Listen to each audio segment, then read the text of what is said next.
Hello everyone, it's Miss Privatera, and today I thought I would read The Hippo-NOT-amus by Tony and Jan Payne and illustrated by Guy Parker Rees. So, The Hippo-NOT-amus.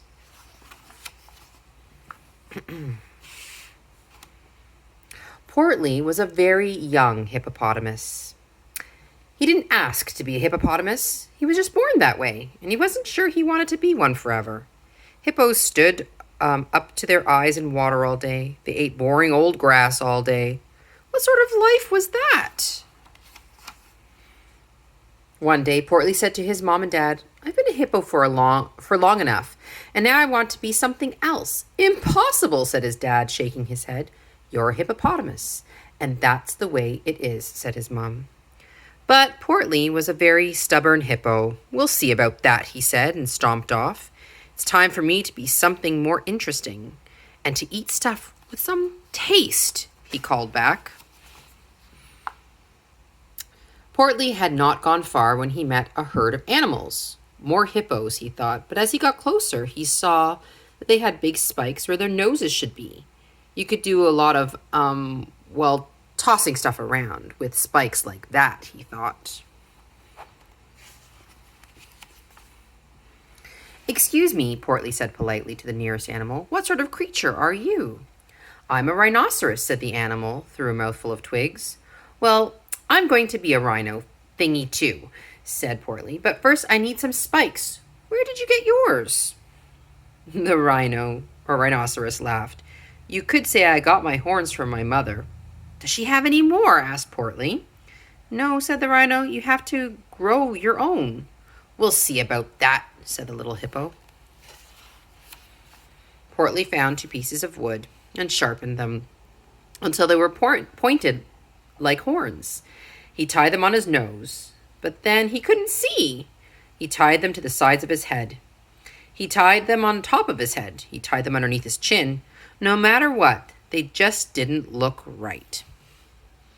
He turned around to ask for some advice, but the rhinos were gone. So Portly continued on his journey with the horns sticking out just anywhere. Before long, Portly saw a strange animal hanging upside down from a tree. That looked like fun. "Excuse me," he said. "What sort of creature are you?" "I'm a bat, I think," said the animal. "And you are?" "I'm a hippo." "Hipponoceros, actually," said Portly. "So what do bats do?" The bat took ages to answer. "Eat stuff, hang out. It's not easy being a bat," he added. "We'll see about that," said Portly. He made some hooks out of bananas and tied them to his feet. Carefully, he climbed into the tree and then hung upside down. "Now what?" he asked. "Now," said the bat, "we wait." "For what?" Portly wanted to know. The bat thought hard. "Wednesday," he said. So Portly settled down to wait for Wednesday. But after 5 minutes, the banana slipped, and he fell out of the tree. That's when Portly decided that 5 minutes was just about the right amount of time to be a bat.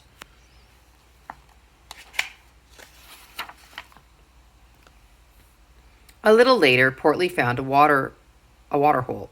Standing in it was an enormous animal. "Excuse me," Portly said. "What sort of creature are you?" "I am an elephant," said the animal. "What, may I ask, are you?" "I'm a Hippo-NOT-amus. And I'm going to be an elephant too," he announced Portly. "I want to spit water out of my nose.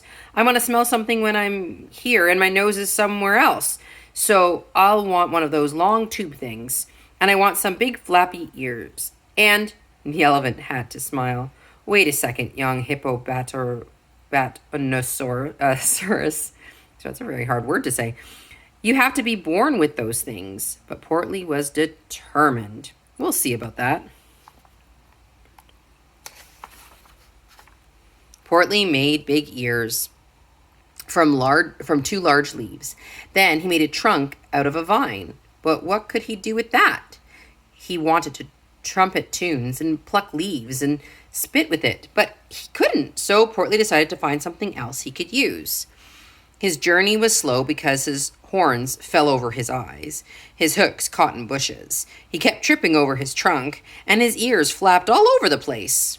By now, Portly was getting a bit bored with all this excitement. He kept thinking about water for some reason. Portly had not gone far from when he met some new Portly had not gone far when he met some new animals. They started on the ground, like you and me, but ended up above the trees. Excuse me, said Portly to a knobbly knee. What sort of creature are you? A head appeared from the leaves. I'm a giraffe, it said. What do giraffes do? Called the little hippo. Eat leaves, mainly, said the giraffe. Can a Hippo-NOT-amus eat leaves? Portly inquired. I should think a Hippo-NOT-amus could eat anything, replied the giraffe. Then I'll be a giraffe, said Portly. But it takes years to grow all the way up here, exclaimed the giraffe. We'll see about that, said Portly. Portly made 2 tall stilts out of branches and strapped them to his legs. But it was hard being so high up. Easy. Oops. Uh-oh. Help! Portly was now as hot and as hungry as a hippo can be. I know just what I need, he thought, and Portly started out on the long trail that led back to the river. Portly's mom and dad were standing up to their eyes in water when they saw their son. Excuse me, said Mom, knowing who it was but not letting on. What sort of creature are you? I'm a Hippo-NOT-amus, Portly said proudly. Well, are you hungry? Asked his mom kindly. I'm afraid we only have boring old grass for supper. Do Hippo-NOT-amuses eat boring old grass? As a matter of fact, said Portly, they like it more than anything. Then come and join us, said Dad. So the young hippopotamus removed his stilts and slid into the river. The water felt wonderful, and the boring old grass tasted better than ever. He did not notice his ears floating away, his trunk sinking, and his hooks and horns falling off. Mom smiled at Portly. Our own little hippo doesn't want to be a hippo anymore. So there's plenty of room for you, if you'd like to stay. Said Portly, looking up at some nearby monkeys and wondering what it would be like to swing from tree to tree by his tail. We'll see about that. And that was the Hippo-NOT-amus. And I apologize for stumbling over my words, but it's actually kind of hard to say. Anyways, until next time, have a great day.